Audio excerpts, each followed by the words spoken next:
You know how some people walk into your life and immediately decide they know what you deserve? That was my mother-in-law, Eleanor. The first time I met her, she looked at my shoes before she looked at my face. And I could tell right then, I wasn't the man she wanted for her daughter. My name's Daniel. I'm a software engineer in Chicago. I've never been wealthy, never driven a sports car, never flashed money around. But I had one thing that mattered more than any of that. I had her daughter, Lily. Lily was everything Eleanor wasn't. She was kind, grounded, warm, the kind of person who makes a place feel like home just by being in it. I met her at a community volunteering event. I was refurbishing old laptops for kids who couldn't afford them, and she was there helping to run the after-school program.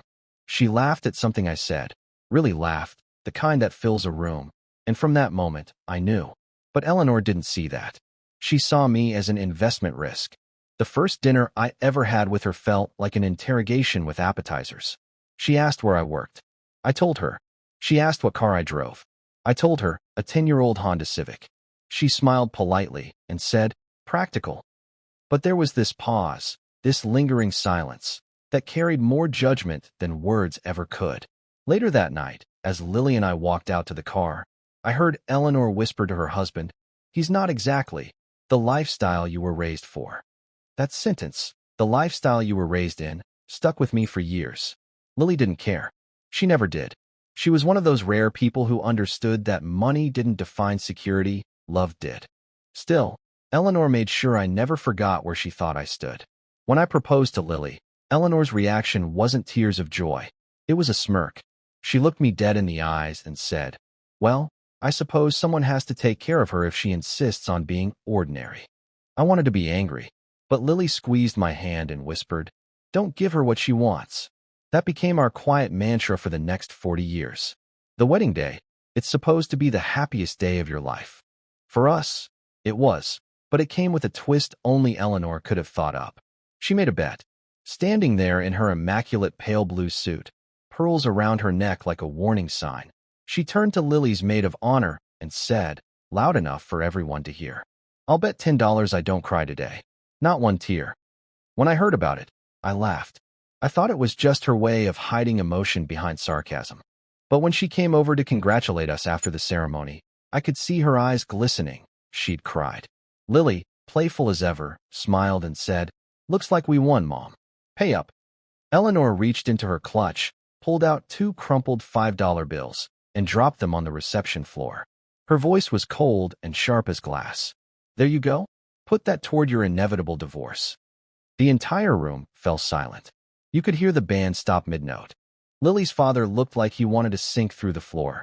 I just stood there, holding my new wife's hand, realizing this woman wasn't just disapproving. She was cruel. And cruelty, when left unchecked, always finds a way to eat its own tail. We ignored it that night. We danced, we laughed, we promised each other that no one, not even her mother, could ruin what we had. But life with Eleanor was never simple. She had this way of inserting herself into everything. Every phone call started with, "How are you too?" and ended with, "When am I getting grandchildren?" At first, it was innocent enough, a question here, a joke there. But as the years went on, the tone shifted.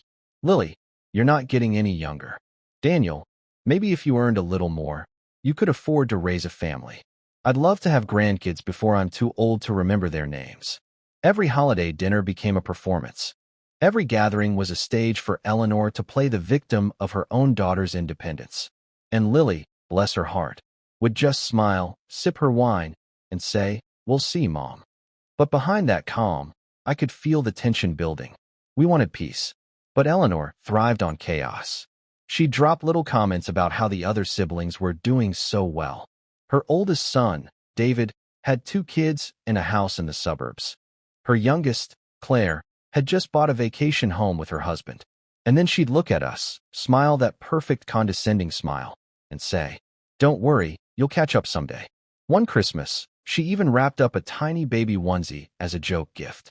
When Lily opened it, everyone laughed, except us. I saw her eyes go glassy. Not from sadness, from anger. That night, as we drove home through the snow, she finally said it out loud. "I don't think I ever want to give her what she wants." It was the first time I'd ever heard Lily talk about revenge. 8 years into our marriage, something shifted. We were happy, truly happy. We traveled. We built a life together. We filled our home with music, friends, and laughter. But every time the phone rang and Eleanor's name popped up, the air changed. She'd still ask, every single time. So, when's the big announcement? We stopped answering honestly. We just let her hang there in the hope of maybe, someday. And that's when I made a decision. One small, quiet, irreversible decision. I scheduled an appointment. Lily didn't ask questions when I told her I needed a few hours off work. But when I came home that day and told her what I'd done, she stared at me for a long moment, then burst into laughter. Daniel, you didn't. Oh, I did, I said. Now she can wait forever. It wasn't loud revenge. It wasn't cruel. It was quiet, surgical, final. A simple procedure that guaranteed peace and a lifetime of private, shared laughter between us. We decided never to tell Eleanor. We let her chase her fantasy for decades, drop hints, make comments, knit baby clothes for imaginary grandchildren. And every time she started, Lily and I would share a knowing look, a hidden smile. Sometimes revenge doesn't need fireworks. Sometimes the sweetest kind of justice is silence, the kind that makes the other person wonder why they never got what they wanted. That was the start of a very long, very satisfying chapter in our marriage. And Eleanor? Well, she kept waiting for years. But I'll tell you what happened when her waiting finally turned into regret. That's a story for next time. When you decide to keep a secret like that, you realize quickly how much power silence can hold. For years, Lily and I lived with a quiet sense of satisfaction, watching Eleanor tie herself in knots trying to guess when her grandchild would arrive. Every family gathering became another opportunity for her to dig. So, Lily, she'd say, with that polished tone that made everything sound like an accusation dressed up as a question, have you two been trying? Sometimes Lily would smile and answer softly, we'll see, Mom. Other times, she'd change the subject entirely, leaving Eleanor visibly frustrated, the way a cat looks when the mouse just refuses to play.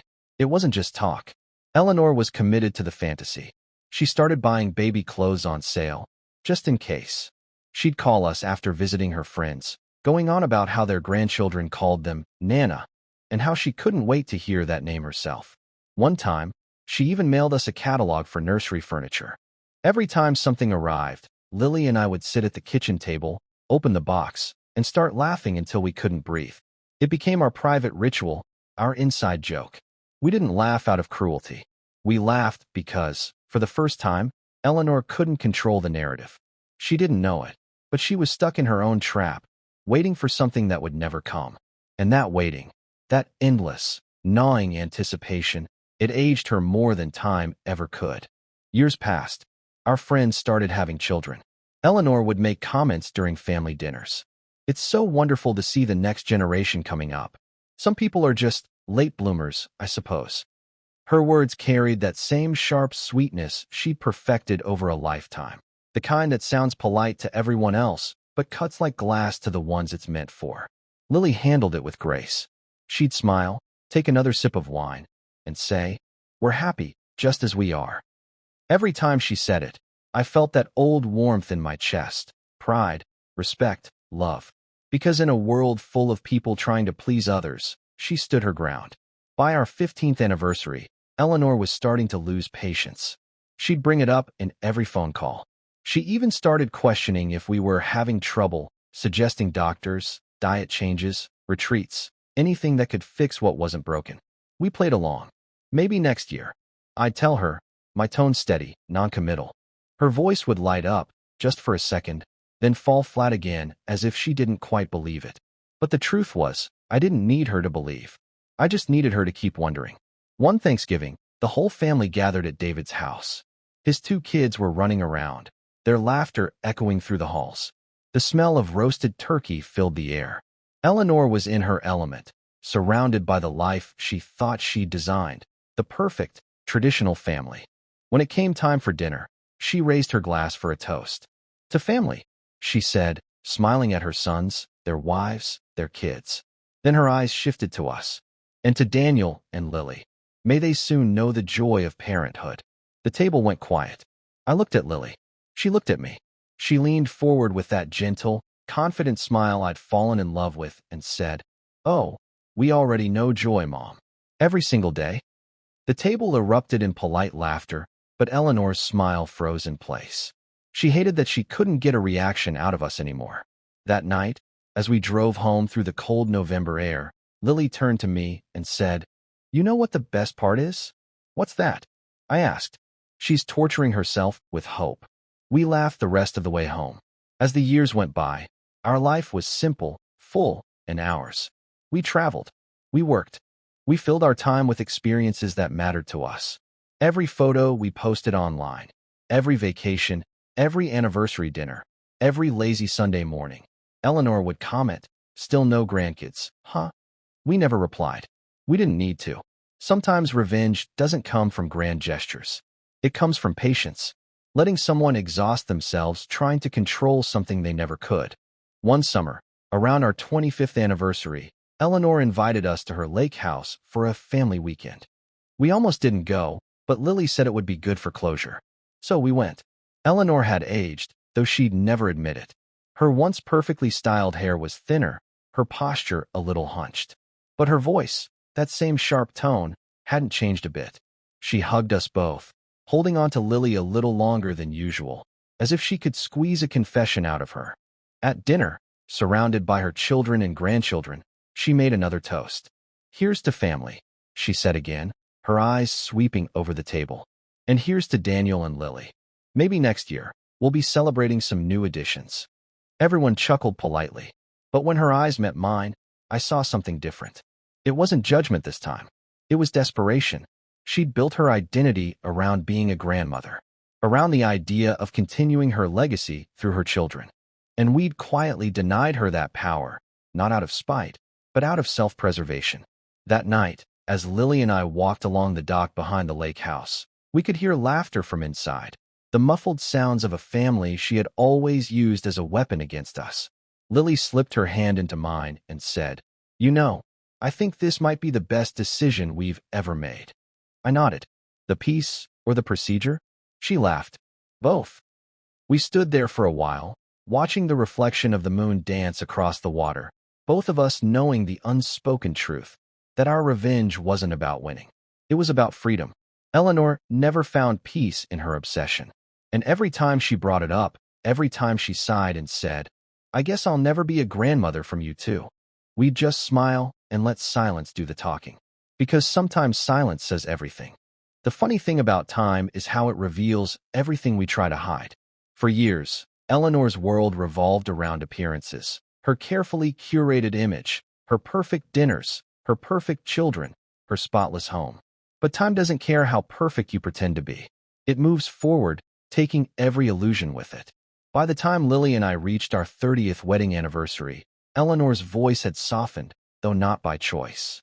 Her health had begun to fade, and the sharp edge she once carried was dulled by exhaustion. The doctors called it a slow decline, but Lily and I both knew what it really was: years of stress, bitterness, and disappointment eating away from the inside out. We still visited her, not out of obligation, but because it was the right thing to do. Eleanor had spent a lifetime trying to control everyone around her, and now, sitting in her oversized recliner in a house that felt far too big for one person, she couldn't control anything at all. The first visit after her hospital stay was quiet. Lily brought flowers. I carried her groceries. Eleanor looked smaller somehow, like the years had shrunk her spirit along with her frame. Still, as soon as Lily sat down, the question came. "So," Eleanor began, her voice thinner but still carrying that same old rhythm, "no news for me yet?" Lily smiled, gentle but unshaken. "No, Mom. No news." Eleanor nodded, pretending not to be disappointed. But her hands, resting on her lap, trembled just slightly. After we left, Lily was quiet in the car for a long time. Finally, she said, "She's never going to understand, is she?" "No," I said. "She's not built to." We didn't feel joy about it. Not anymore. What started as a private joke, a kind of poetic justice, had turned into something else. A slow realization that some people never grow, no matter how many chances life gives them. Over the next few years, we watched her cling to her bitterness like it was the only thing keeping her alive. At every family gathering, she'd sit by the window, watching her other grandchildren run around, laughing. She'd smile at them. Yes, But it was a hollow smile, a mask that cracked whenever she looked at Lily. "Such beautiful kids," she'd whisper, her eyes never leaving their faces. "You two would have made wonderful parents." There was a time when that might have hurt, but not anymore. Lily and I had built a life full of love, travel, friendships, and memories. We had no regrets. We didn't need children to feel complete. We had each other, and that was enough. Still, watching Eleanor unravel was complicated. There were moments when I felt sorry for her. Moments when I saw not the cruel, judgmental woman who'd humiliated us on our wedding day, but an old woman trapped in her own expectations, haunted by what she thought life owed her. But Lily never wavered. She had learned to protect her peace. Whenever Eleanor called and tried to reopen old wounds, Lily would listen quietly, offer a polite response, and hang up with that serene calm she'd perfected over decades. We never argued. We never explained. We just let her words vanish into the silence. One spring, Eleanor asked us to visit for her 75th birthday. The whole family was there, her sons, their wives, her grandchildren, even a few old friends from church. The house buzzed with laughter, gifts, and clinking glasses. When it was time for the toast, David stood up and said, "To Mom, 75 years of strength and style." Everyone cheered. Then Eleanor raised her glass. "To my family," she said, her eyes flicking toward us. "Every one of you gave me something to be proud of." There was a pause, a heartbeat, and then she added, "Well, almost everyone." The room went silent. I saw Lily's lips pressed together, her hand tightening slightly around her wine glass. But she didn't say a word. That silence, the kind only Lily could master, was her armor. And it worked. Eleanor's words hung there, awkward and meaningless, swallowed by her own bitterness. Later that night, as we were leaving, I stopped by the doorway and looked back at Eleanor. She sat alone at the dining table, staring at the remains of her own celebration. The laughter had faded. The candles were melting into small puddles of wax. She looked lost. "Good night, Eleanor," I said quietly. She didn't look up. "You should have given her children, Daniel," she murmured. "She would have been a wonderful mother." For a brief moment, I almost told her the truth, that we'd made that decision together, that it was never about her, that Lily was happier than she'd ever been. But I didn't. Some truths aren't meant to set people free. Some are meant to stay hidden, right where they hurt the most.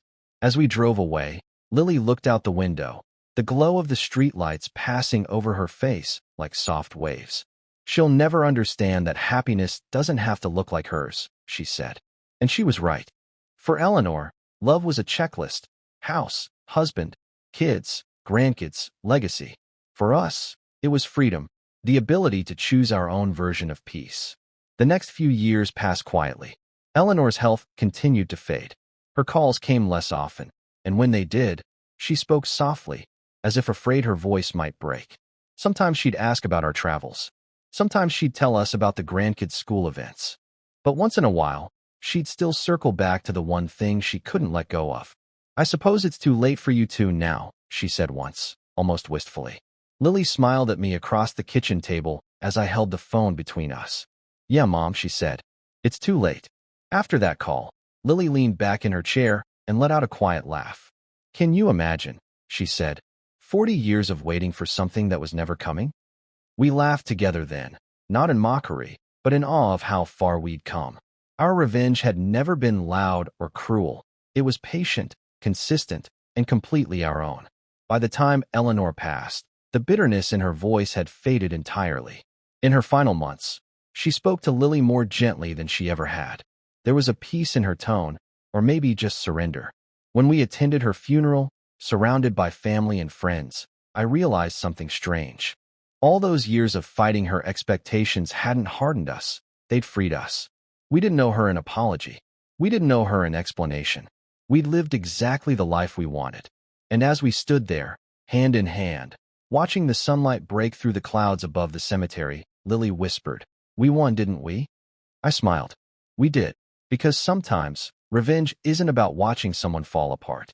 It's about living so well that their bitterness can't touch you.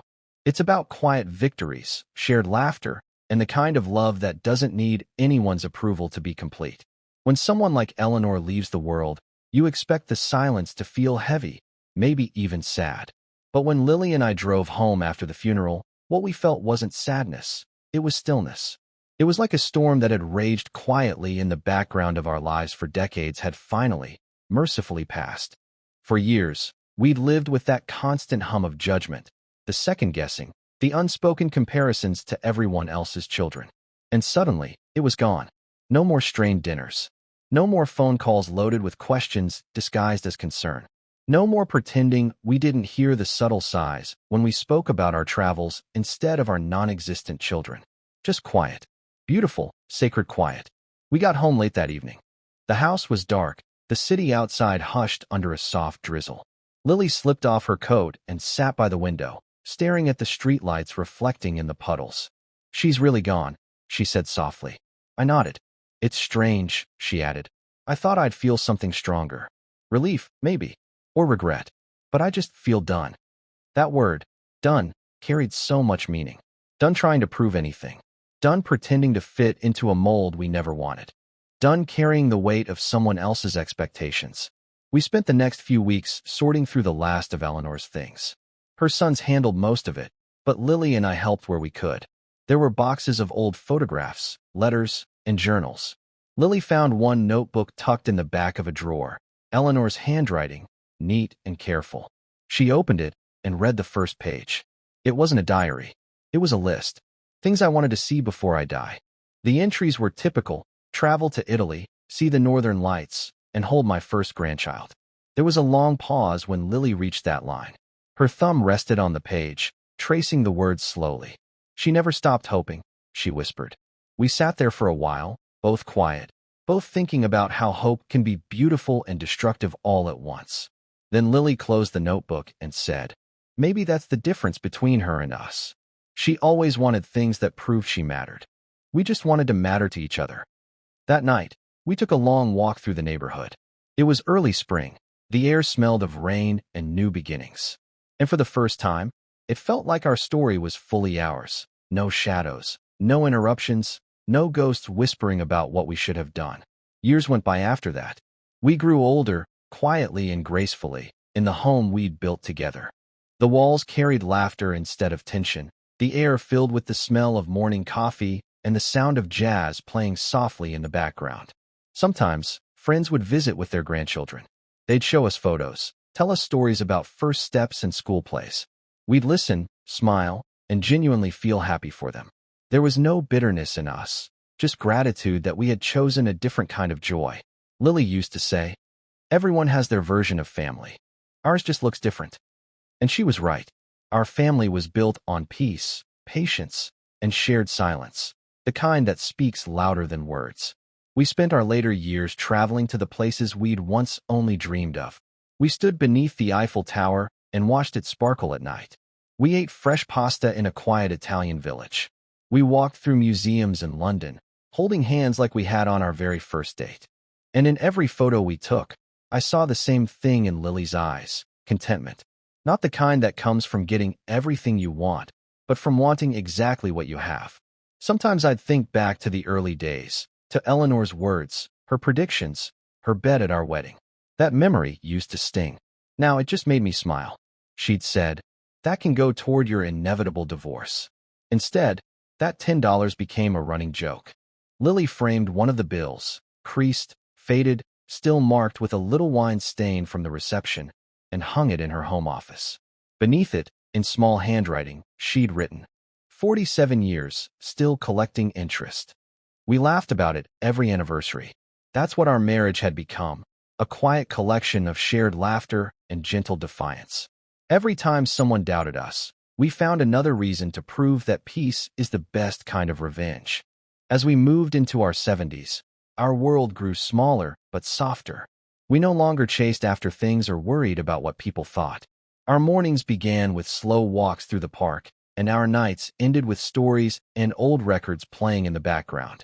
One evening, as we sat on the porch watching the sunset, Lily turned to me and said, "Do you ever think she knew about the vasectomy?"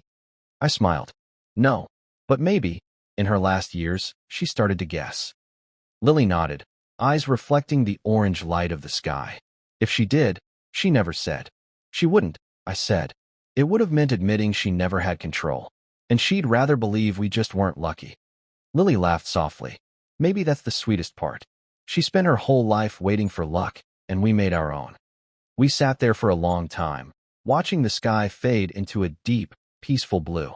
There was nothing left to prove, nothing left to fix. Only gratitude for the love we'd built, the patience we'd practiced, and the quiet revenge that had turned into something far more powerful: peace. Because that's the truth about long-term revenge. It isn't about hurting someone else. It's about healing yourself. It's about letting go of the need to be understood by people who never really saw you. And somehow, through all of it, we learned that the greatest act of defiance is living a life that's completely your own. That night, as I helped Lily inside, I realized something simple but profound. We'd spent our entire lives proving Eleanor wrong, not through arguments or explanations, but by staying kind, patient, and together. In her world, power came from control. In ours, it came from love. And if I could go back to that wedding day, to that moment when she threw those two $5 bills at our feet, I'd still pick them up. Not out of pride, out of gratitude. Because that moment gave us a reason to live differently, to build something stronger, quieter, and infinitely sweeter than anything she could ever understand. That, right there, was the real revenge. Not the best, not the secret, but the life we built despite her. There's a kind of peace that only comes with age, the kind that doesn't need to be announced, defended, or explained. It simply exists, soft and steady, like the hum of a well-worn record playing in the background of a familiar room. That's the peace Lily and I found in our later years. The chaos of youth, the noise of proving ourselves, the sting of judgment, all of it had faded into the background. What was left was simple. Two people who had walked through life hand in hand, never letting the world convince them they were missing something. When you spend decades defying expectations, you eventually stop noticing them. The world shifts. People stop asking when you'll start a family, and start admiring the one you've built in your own way. Our family was unconventional, but it was rich in ways that truly mattered. We became the second parents to our nieces and nephews, the ones who always brought gifts from strange places, who taught them how to cook pasta from scratch, who took them on day trips just to watch the sunset. We filled our home with stories, laughter, and warmth. We were a safe space for every young person who felt misunderstood. And the irony wasn't lost on us. Eleanor had spent years begging for grandchildren, and yet her other kids, the ones who'd done it right, rarely had time for her. Their families were busy, loud, and distracted. Their homes were full, but never peaceful. Ours was quiet, but full of love. One afternoon, my niece Clara came to visit. She was 21, bright, and full of that restless energy that reminds you of everything still ahead of you. She'd just broken up with her boyfriend, and she was sitting in our kitchen, tearful and angry. He said I'm too ambitious, she sniffed. That I'll make him feel small. Lily smiled, pouring herself a cup of tea. Then he was right about one thing, she said gently. You will make him feel small, because he already is. Clara laughed through her tears. You and Uncle Daniel always make everything sound so easy. It's not easy, I said, leaning on the counter beside her. But it's worth it. You spend your life thinking you need to fit into other people's ideas. Then one day you realize the only person you ever needed to please was yourself. That became a sort of motto in our family after that. The younger ones called it the Lily Rule. Live for yourself. Love without apology. Don't let anyone tell you what happiness should look like. It was strange and beautiful to see that philosophy take root in people who'd never even met Eleanor, the woman who had once tried so hard to control the narrative. Her story had become a quiet warning, whispered through generations, even if her name was never mentioned. By the time Lily and I reached our late 70s, we'd seen the world change in ways we couldn't have imagined when we first married. Technology had transformed everything. Travel was easier, and connections were instant. But people were still the same, still chasing validation, still trying to fit into boxes that didn't suit them. Lily used to say, if everyone just stopped trying to live up to someone else's expectations, the world would be a much happier place. She said that a lot during our long walks by the lake near our home.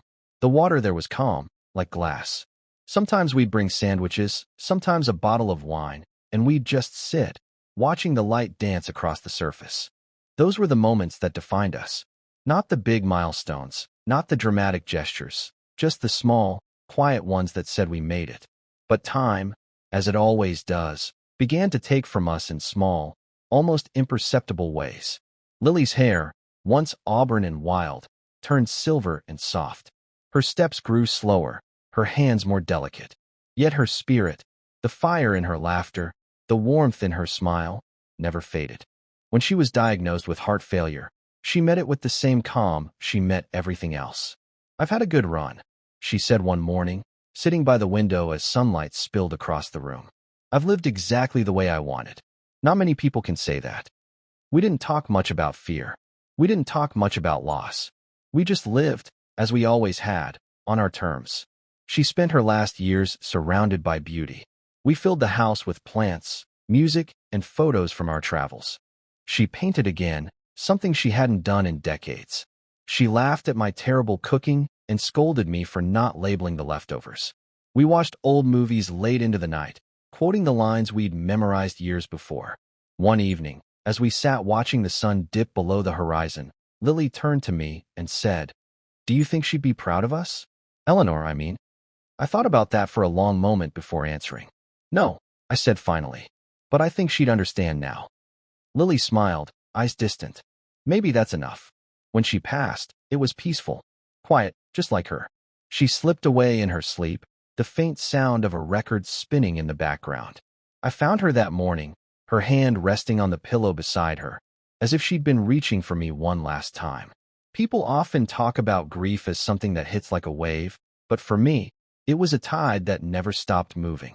Some days it was gentle, other days it pulled me under. In the months that followed, I found myself talking to her out loud, just to fill the silence. I'd tell her about the garden, about the weather, about Clara's engagement. I even joked about how she still owed me $10. I didn't realize it at the time, but I'd started living the same way we always had, quietly, purposefully, free from anyone's expectations. That was her gift to me, our shared revenge, against judgment, against conformity, against small-mindedness. Years later, when Clara had her first child, she called me from the hospital. "Uncle Daniel," she said, her voice full of joy and exhaustion. I named her Lily. I had to sit down. For a long moment, I couldn't speak. Then I managed to say, "She'd love that." And she would have. Life has a way of looping back on itself. The names change, the faces change, but the lessons, those remain.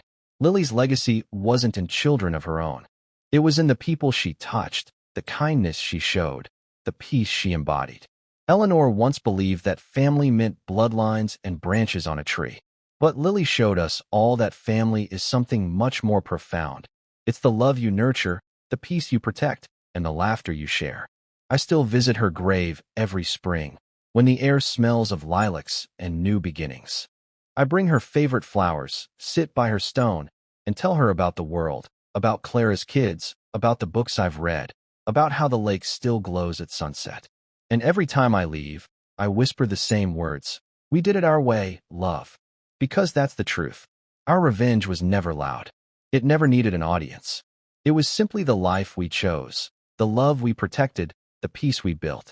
And if there's one thing I've learned in all my years, it's this. The sweetest revenge isn't about winning. It's about living so beautifully that even those who doubted you can't help but feel your peace.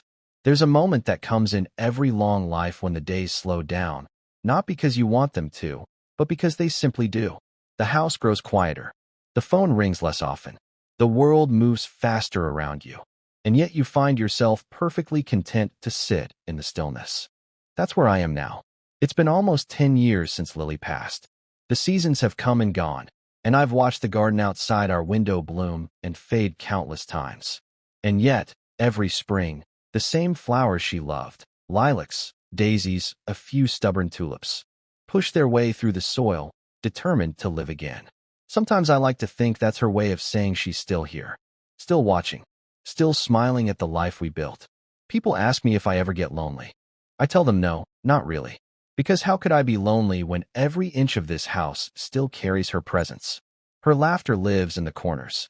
Her scent lingers on the old books she loved. And at night, when the world goes quiet, I swear I can still hear her humming softly from the next room. I spend most mornings sitting by the kitchen window, drinking my coffee from the same chipped mug she used to tease me about. Outside, the neighborhood has changed. New families, new cars, the distant sound of children laughing. And now and then, I catch myself thinking, she would have loved this. But it's not longing that fills me. It's gratitude. Gratitude that we lived exactly as we wanted. That we never bent to anyone else's version of happiness. That our quiet rebellion lasted a lifetime. I still see Clara and her family often. Her daughter, little Lily, is 6 now. Bright eyes, wild curls, curious about everything. She calls me Grandpa Dan, and even though I'm not, in the technical sense, I've long since stopped correcting her. Family isn't defined by titles. It's defined by love. One afternoon, Clara came over with little Lily, carrying a box of old photos she'd found in her parents' attic. We spread them out on the table, pictures from our wedding, our trips, the house over the years. Little Lily looked at one photo, her tiny finger tracing the image of her namesake. She looks happy, she said. She was, I told her. She always was. Clara smiled. You two really built something special, Uncle Dan. I nodded. We built peace.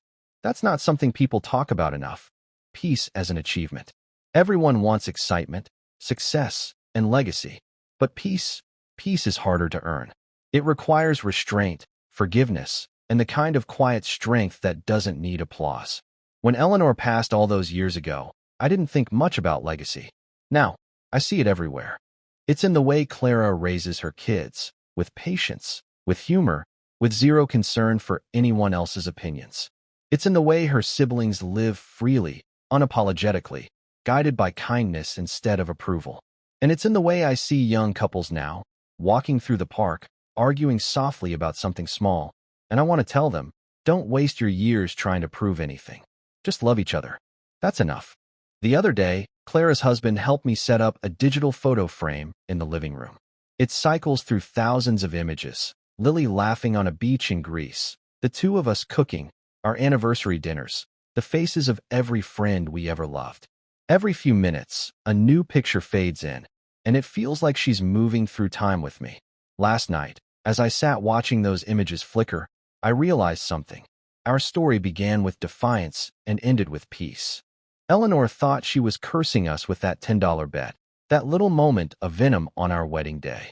But really, she gave us a gift, the push we needed to choose differently, to live for ourselves, to protect what mattered most.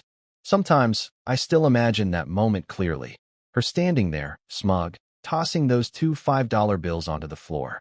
If I could go back, I'd pick them up again, but this time I'd hand them back and say, keep it. You're going to need it more than we will. Because we never needed her approval.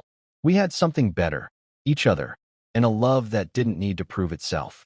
You see, revenge doesn't always look like destruction.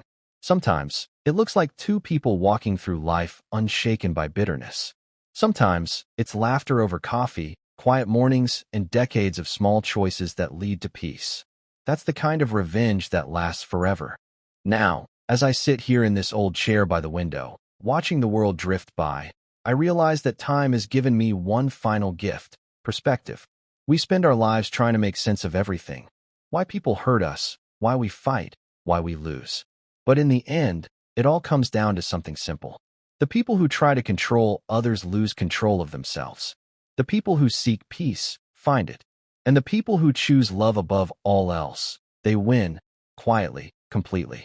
So yes, Eleanor never got the grandchildren she wanted. But she also never understood the kind of legacy Lily left behind. A legacy of choice, of courage, of freedom. That's what outlived her. That's what still grows in every person who carries a piece of us forward. Sometimes, when I walk past the mirror, I catch a glimpse of Lily's painting hanging in the hall, a watercolor of the lake where we spent so many afternoons. The sky in it is soft, endless, and peaceful. She titled it The Life We Made.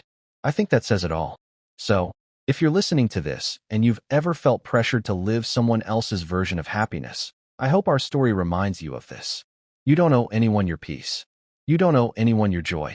And the sweetest revenge you can ever have is simply to live your life, fully, freely, and without apology. That's what Lily taught me. That's what we built together. And as long as I breathe, I'll carry that lesson with me. Because love that survives judgment defies expectation, and ends in peace. That's not just love. That's victory.